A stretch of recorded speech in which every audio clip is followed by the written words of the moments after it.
Hello জান, কি করো? তোমারে না কতবার বলছি বারবার ফোন দিয়ে ডিস্টার্ব করবা না। আমার কাছে যদি অনেক টাকা থাকতো না, তোমারে আমি ঘরের থেকে উঠাই নিয়ে আসতাম। তোমার কাছে যদি অনেক টাকা থাকতো তাহলে আমি নিজেই চলে আসতাম।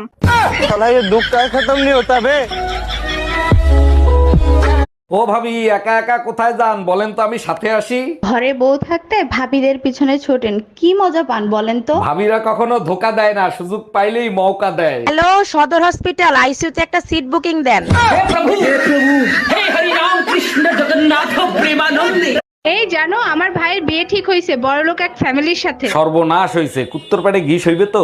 বাজে কথা বলো না, ভাই বলছে যৌতুকে এরোপ্লেন চাইবে। বড় লোক মানুষ পেলেন দিতেই পারে, কিন্তু তোর 14 গোষ্ঠী মিলে এয়ারপোর্ট বানাইতে পারবি? জানো, কালকে রাতে আমার স্বপ্নে জিন আইছিল। বলো কি, তাই নাকি? তা কি চাইলা? আমি চাইলাম আমার বোর জ্ঞান বুদ্ধি 10 গুণ বাড়ায় দেন। তুমি স্বপ্নেও আমার কথা চিন্তা করো? জিন হাসতে হাসতে বলে, জিরোর সাথে 10 কেন, 1000 গুণ করলে জিরোই হবে। ঘরের সব কাজ কইরে তারপরে বাসা দিয়ে বাইরাবা, তা নাহলে তোমার খবর আছে। হে উপরওয়ালা, মেয়েগুলো এত সুন্দর বানাইছো, বউগুলো এরকম ভয়ঙ্কর বানাইলা কেন? উপরওয়ালার দোষ দিয়ে লাভ নাই, বউ উপরওয়ালা বানাই নাই, তোমরা বিয়ে কইরা বানাইছো। हम इसका पति है, हमको सिर्फ फांसी का सजा चाहिए। আজকে প্রমাণিত হইলো তোমার বংশটাই হলো পাগলের বংশ। একটা বাজে কথা বলবা না। কিভাবে প্রমাণিত হইলো আমরা পাগলের বংশ?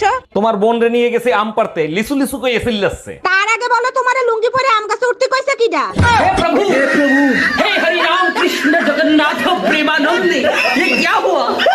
জানেন ভাবি, ভাই আপনাকে এক ফোঁটাও ভালোবাসে না। আরে কি বলেন, আপনি জানেন না, অনেক ভালোবাসে। তাইলে আপনি যখন হারায় গেছিলেন তখন পুলিশের রিপোর্ট লেখায় নাই কেন? কারণ এর আগে মোটরসাইকেল হারাইছিল, পুলিশে 15 দিন ইউজ করে তারপর ফেরত দিচ্ছে। ও আচ্ছা।